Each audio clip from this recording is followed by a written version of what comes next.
দিন শেষে আপনার স্বামী যদি ভালোবেসে তার বুকে মাথা রেখে আদর করে আপনাকে ঘুম পাড়িয়ে দেয়, তাহলে বুঝে নেবেন আপনি একজন ভাগ্যবতী। কারণ এই সুখটা সব মেয়ের কপালে থাকে না। তুমি অন্য নারীর দিকে তাকালে তোমার নারীর দিকে অন্য কেউ তাকাবে। বউ চিৎকার না করা পর্যন্ত বরের কানে কোনো কথাই পৌঁছায় না। তারপরেও বর বলে, ওরে তুমি এত চিল্লাও কেন? স্বামী আর শ্বশুরবাড়ির লোকজনকে নিয়ে কখনো গর্ব করবেন না। কারণ তাদের স্বার্থে আঘাত লাগালেই পাল্টাতে 1 মিনিটও সময় লাগবে না।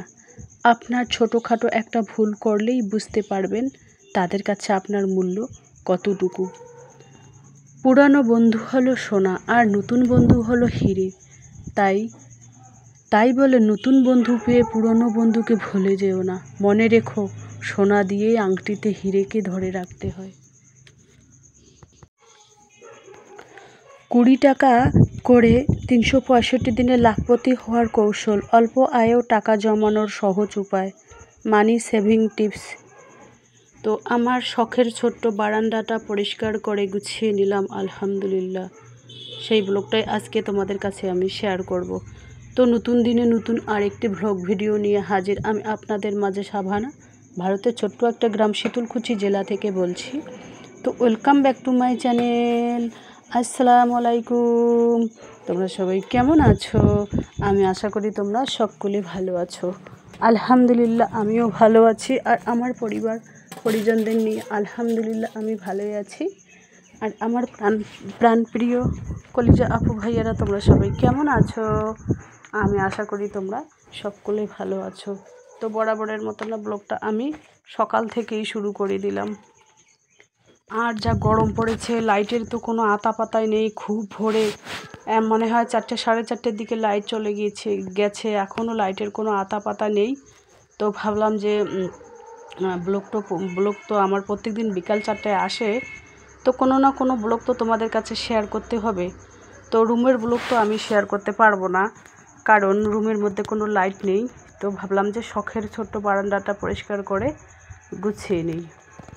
20 টাকা করে 365 দিনে লাখপতি হওয়ার কৌশল, অল্প আয়েও টাকা জমানোর সহজ উপায়, মানি সেভিং টিপস, গ্রামের সাদামাটা জীবন, ডেইলি বাঙালি ব্লগ। আর আমার শখের ছোট্ট বারান্দাটা পরিষ্কার করে গুছিয়ে নিলাম। শখের বারান্দা বলতে পারো, ব্যালকনি বলতে পারো। তো 20 টাকা 30 টাকা এভাবে 20 টাকা করে যদি প্রত্যেক দিনে 10 টাকা, 20 টাকা, 30 টাকা করে যদি প্রত্যেক দিনে ফেলাই, তাহলে মানে 365 দিনে লাখপতি হওয়ার কৌশল। তোমরা তো বলতেই পারো যে আপু কিভাবে 20 টাকা করে প্রত্যেক দিনে ফেলে আবার 365 দিনে লাখপতি হব, সেই কৌশলটা একটু বলো। সেই কৌশলটা তোমাদের কাছে শেয়ার করতেছি বা বলতেছি, অল্প আয়েও টাকা জমানোর সহজ উপায়। দেখুন, আমরা যেহেতু মধ্যবিত্ত পরিবারে, তো আমাদের স্বামীরও আয়ের মানে ইনকামটাও খুব অল্প। সেই জন্য অল্প ইনকামে কিন্তু আমাকে ব্রেন বুদ্ধি খাটিয়ে সংসারটা মেনটেন করতে হয়। তো আমার প্রত্যেকটা ব্লগে কিন্তু সেই সমস্ত কথাই তোমাদের কাছে শেয়ার করি।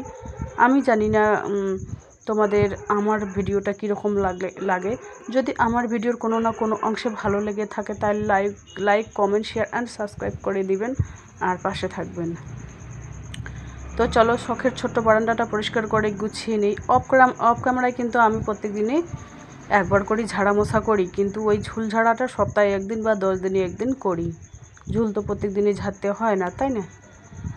তো আমি কিন্তু চেষ্টা করি প্রত্যেক দিনে, যেদিন বেশি টাকা হয় সেদিন 100 টাকা ফেলি, যেদিন কম টাকা মিডিয়াম হয় সেদিন 50 টাকা, যেদিন কম হয় সেদিন 10 টাকা, 20 টাকা, এভাবে কিন্তু আমি ফেলি প্লাস্টিকের ভাঁড়ে। এই প্লাস্টিকের ভাঁড়টা অল্প বাকি আছে, তাহলে কিন্তু ভর্তি হয়ে যাবে। তাহলে আর একটা প্লাস্টিকের ভাঁড় আর কি কিনতে হবে আমাকে। সেই প্লাস্টিকের ভাঁড়টাকে আমি আবার কি করি, মানে 20 টাকা হোক 10 টাকা হোক, এভাবে তোমরাও চাইলে আমার মতোই টাকা সেভ করতে পারো, সঞ্চয় করতে পারো। কারণ ইনকাম বেশি হোক আর কম হোক, কিন্তু সঞ্চয় করাটা কিন্তু নিজের কাছে। যদি তুমি নিজেকে কন্ট্রোল করতে পারো টাকা খরচ করার থেকে, তাহলে কিন্তু অনেক কিছুই করতে পারবে। আর নিজেকে যদি তুমি কন্ট্রোল করতে না পারো, তাহলে লাখ টাকা কেন, কোটি টাকা হলেও কিন্তু তুমি সঞ্চয় করতে পারবে না, এটাই। তো এই যে দেখতেই পাচ্ছেন, এবার আমি শখের ছোট্ট বারান্দাটা একটু ঝাড়ু দিয়ে নেব। আর আমার মুরগিগুলোকে যদি ছেড়ে দেই কিন্তু ওরা নিচ থেকে কিন্তু উপরে আসে, এক দুটো মুরগি এসে সমস্ত কিছু উল্টাপাল্টা করে ফালায় টালায় দিয়ে যায়। আর সেই জন্য আমি কি করি, ডিমের খোসাগুলো যে ছিল সেই খোসাগুলো একটা ছোট গামলার মধ্যে তুলে উপরে রেখে দিই। কারণ এই মুরগির কোনো আতা পাতা নেই। একটা বাটিতে চামচ, একটা ভালো বাটি ভালো চামচে কে যেন মাথায় মেহেন্দি লাগাইছে, একেবারে বাটিতে ধুয়েও নাই, নোংরা করে রেখে দিয়েছে। ছেলে তো করবে না, হয় মেয়ে, নাহলে মেয়ের আব্বা এরকম কাজ করে। তো আমাকে বললেই পারতো, আমি যে ফাটাফুটে বাটি আছে, অকেজো চামচ, সেইগুলো দিয়ে দিতাম। আমাকে না বলে ভালো বাটি ভালো চামচ নিয়ে ওইগুলো কাজ করে, ধুয়ে ফেললেই তো পরিষ্কার হয়, ধুয়েও নাই। তো আমার আবার মেজাজ খুব গরম হচ্ছে আর কি। এক একটা জিনিস করতে খুব কষ্ট হয় জানো। প্রত্যেকটা গৃহিণীরই কিন্তু এক একটা জিনিস করতে কষ্ট হয়। আর হাজব্যান্ড তো চামচ বাটি গ্লাস এগুলোর কোনো ধার ধারে না। তো এই যে দেখুন, এখন আমি বারান্দাটা ঝাড়ু দিয়ে নিয়ে এলাম। এখন আমি একটু মোছামুছি করে নেব। অফ ক্যামেরা একবার মোছামুছি করেছি, তো তোমাদের সামনে দেখানোর জন্য তো একবার মোছামুছি করতেই হবে, তাই না? তো চলো ব্লগটা দেখতেই থাকো, আশা করি খুবই ভালোই লাগবে। আর ওখানে বোতলের মধ্যে ওষুধ দেখতে পাচ্ছেন, এইগুলো হচ্ছে আরশোলা মারার আর কি ওষুধ। মেয়ে রেখে দিয়েছে বোতলের কাছে, সাদা সাদা কিন্তু দুধের মতো আর কি। আজকে দুধটাও গরম করিনি, দুধটা গরম করতে হবে, না হলে আবার নষ্ট হয়ে যাবে। জানি না কতক্ষণে লাইট চলে আসবে। তো এবার আমি বারান্দাটা একটু মোছামুছি করে নিই, কারণ এই বারান্দার মধ্যে কোনো জায়গা নেই। দেখুন সব জায়গা দিয়ে একেবারে বুকিং হয়েছে, দুই সাইডে দুইটা টেবিল, আর একটা মানুষও সুন্দরভাবে হাঁটা চলা করা যায় না, একেবারে কাত হয়ে হাঁটতে হয়। জায়গার অভাব, আমাদের বাসায় খুব জায়গার অভাব। মেয়ে যাবে নানু বাড়িতে, বলছে নানু বাড়িতে যাবে।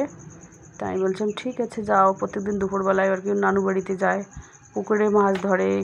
ওর মামা তো মেয়ে আছে বড় সড়ো, কারণ যেদিন লাইট না থাকে সেদিন কিন্তু মেয়ে নানু বাড়িতে যায়। কারণ লাইট না থাকলে বাড়িতে করবে কি, ওখানে গিয়ে মনে করো খাওয়া দাওয়া, একটু খেলাধুলা, মাছ ধরা হয় পুকুরে, তো বেশ ভালোই লাগে। সেই জন্য আর কি মেয়ে চলে যাবে। তো এই যে দেখুন, আজকে সকালবেলা কি সবজি কেটেছি, আমার গোলা রুটি বানাচ্ছি। আর আমার বাড়ির পিছনে যে নিচে যে আমার ভাইয়ের নিচে যে দুধ কচু গাছ আছে, সেই দুধ কচু ছেলের কাছ থেকে কেটে নিয়েছি। দুধ কচু আলু বেগুন দিয়ে পটল টটল দিয়ে একটা ঘন্ট বানাবো, ডিম বানাবো, আর গোলা রুটি, তার সাথে লাল চা। আর ওই পাশে রাইস কুকারে ভাত বসিয়ে দিয়েছি, আর এখানে গোলা রুটি বানাচ্ছি। তো গোলা রুটি একটা হেলদি নাস্তা। যে দেখুন ভাত বসিয়ে দিয়েছি, ভাতের মধ্যে কিন্তু কচু দিয়েছি, কচুর বই দিয়েছি। কচুর বইয়ের ভর্তা কিন্তু আমার খুব ভালো লাগে। আর এই যে দেখুন, মানে কালকে রাতে বৃষ্টি হয়েছিল, এখানে চাল ধুয়ে পানি রেখে দিয়েছি কড়ার মধ্যে। তো সেই জন্য বারান্দাটা জ্যাপজ্যাপ হয়ে আছে। যেদিন দেখবে যে বারান্দাটা জ্যাপজ্যাপা হয়ে আছে, সেদিন জানবেন যে রাত্রিবেলা বৃষ্টি হয়েছে আর কি। তো এই যে দেখুন, মানে আমি কিন্তু ছোট্ট একটা গামলার মধ্যে লাউয়ের চারা রোপণ করেছি, বেশ সুন্দর হয়েছে আর কি, দেখতে ভালোই লাগে কি।